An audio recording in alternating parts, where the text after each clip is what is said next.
Shalom, puji Tuhan, kembali kita akan merenungkan firman Tuhan. Mari kita berdoa. Bapa di sorga, terima kasih buat hari baru yang Kau rahmati. Setelah kami dari tidur, kami boleh bangun dengan sehat dan dengan kesempatan lagi untuk ada menjalani hari ini. Kami mau memulai dengan firman-Mu. Mohon hikmat pengertian Roh Kudus dalam nama Tuhan Yesus. Amin. Bapak Ibu, firman Tuhan kita terambil di dalam Matius 6 ayat 14 sampai 15. Karena jikalau kamu mengampuni kesalahan orang, Bapamu yang di sorga akan mengampuni kamu juga. Tetapi jikalau kamu tidak mengampuni orang, Bapamu juga tidak akan mengampuni kesalahanmu. Itulah firman Tuhan yang menjadi dasar renungan kita pada hari ini. Tema kita adalah kesempatan kedua, Verdi Sambo dan keluarga Joshua. Nah, orang-orang sering berkata seandainya saja waktu bisa diputar kembali. Ya, mereka berharap bahwa dengan memutar kembali waktu, mereka bisa mendapatkan kesempatan kedua untuk memperbaiki kesalahan dan dosa yang pernah dibuat pada masa lalu. Namun kenyataannya waktu terus bergerak, maju, dan keinginan untuk kembali ke waktu silam hanyalah angan-angan belaka. Nah, saudaraku, sadarkah kita kalau hidup kita sekarang ini adalah karena kesempatan kedua yang dianugerahkan Allah bagi kita? Di dalam kasih-Nya, kesempatan kedua justru diberikan oleh Allah melalui anaknya Yesus Kristus.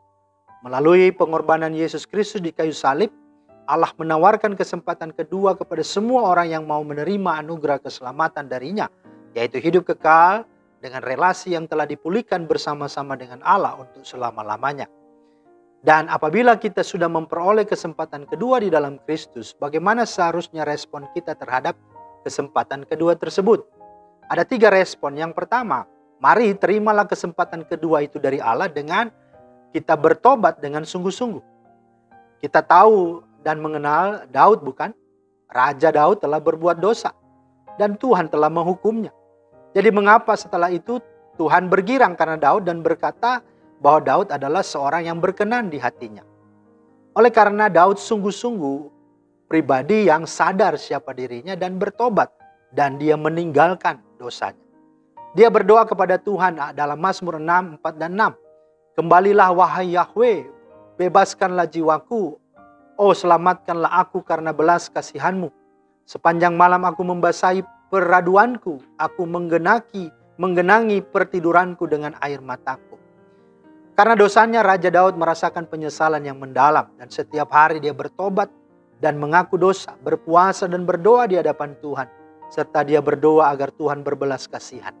Amsal 28 ayat 3 berkata, siapa menyembunyikan pelanggarannya tidak akan beruntung. Tetapi siapa mengakui dan meninggalkannya akan disayangi.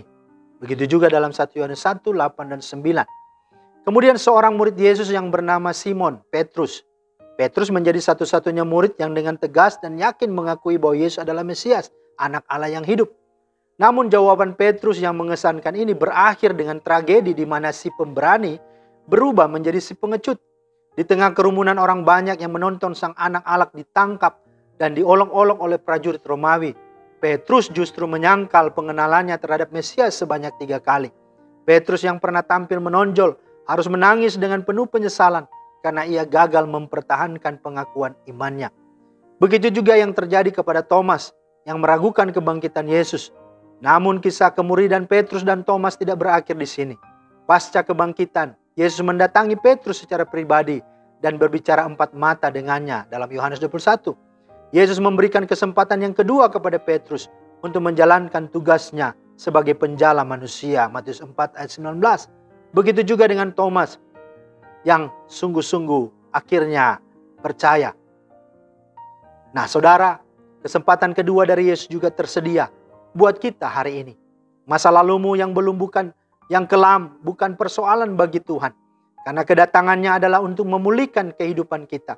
Yesus memiliki rencana yang luar biasa dalam hidup kita. Oleh karena itu, dia mau memberimu kesempatan kedua.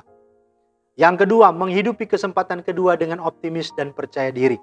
Rasul Paulus mengatakan, jadi siapa yang ada di dalam Kristus, ia adalah ciptaan baru, yang lama sudah berlalu, sesungguhnya yang baru sudah datang. Saudara, ketika kesempatan kedua ini diberikan, seringkali diri kita sendirilah yang justru menjadi penghalang untuk bisa menikmati kesempatan kedua itu. Sejuta alasan menjadi dalih yang terus menghantui dan menghakimi kita. Kita selalu berkata, Aku terlalu lemah dan tidak berdaya. Aku tidak bisa memaafkan diriku. Kesalahanku yang sangat buruk. Trauma itu terlalu mendalam buatku. Aku menderita luka batin yang amat menggores hatiku. Aku itu sampah yang busuk. Dan aku ini orang yang tidak berkenan. Aku layak dihukum dan seterusnya. Namun saudara, bukankah salib Kristus sudah membereskan semua masa lalu kita dan kasih anugerahnya lebih besar dari semua ketidaklayakan yang pernah kita lakukan? Dan yang ketiga, ketika kesempatan kedua itu ada, mari juga kita memberi kesempatan kedua bagi orang lain. Setelah kita memperoleh kesempatan kedua, mari kita juga berikan itu kepada orang-orang yang membutuhkannya. Sebagai contoh, Markus, sang penulis Injil Markus, adalah seorang yang mendapatkan kesempatan kedua dari rekan pelayanannya, itulah Paulus. Kesalahan yang pernah dibuat oleh Markus bukan menjadi akhir dari segalanya. Markus kembali mendapatkan kesempatan kedua dari Paulus. Di kemudian hari, Markus dan Paulus dapat bekerja sama lagi bagi pemberitaan Injil. Markus pernah diutus oleh Paulus untuk mewakilinya di dalam mengunjungi jemaat di kota Kolose. Kolose 4 ayat 10. Markus pun pernah mendapatkan pujian dari Paulus bahwa pelayanannya adalah penting bagi Paulus. 2 Timotius 4 ayat 11. Begitu juga dengan Onesimus dan Filemon, di mana Filemon menerima kembali Onesimus bukan lagi sebagai budak, melainkan sebagai rekan sekerja melayani Tuhan. Nah saudara, memberi kesempatan kedua memang terasa lebih sulit dibandingkan dengan menerima dan menikmati kesempatan kedua itu. Kita sering memandang bahwa kegagalan, kejahatan, dan dosa orang lain lebih besar daripada kesalahan kita. Namun ketahuilah, kemampuan untuk bisa memberi kesempatan kedua kepada orang lain justru sebagai rasa terima kasih kita kepada Tuhan, sekaligus ketaatan kita sebagai anak-anak Tuhan. Jikalau kita masih sulit memberikan kesempatan kedua itu bagi orang lain, kita bisa berdoa dan meminta Roh Kudus yang melembutkan hati kita untuk melakukan hal itu. Yesus sendiri mengajarkan kita untuk bisa mengampuni dosa orang lain, sebagaimana kita telah diampuni oleh Bapa di sorga. Seperti Matius 6 ayat 14 dan 15 yang menjadi bacaan kita hari ini. Dia juga pasti rindu untuk memampukan kita melepaskan kesempatan kedua bagi sesama kita. Hal ini juga yang kita harapkan terjadi dalam kehidupan keluarga Ferdi Sambo dan keluarga almarhum Brigadir Joshua dan semua orang yang terkait di dalamnya, agar sungguh-sungguh pemulihan itu terjadi. Biarlah kiranya kasih dan pengampunan Yesus Kristus menjadi dasar dan motivasi untuk kedua keluarga ini mengalami kesempatan kedua, dipulihkan, diperdamaikan, dan dipersatukan kembali dalam kasih Tuhan.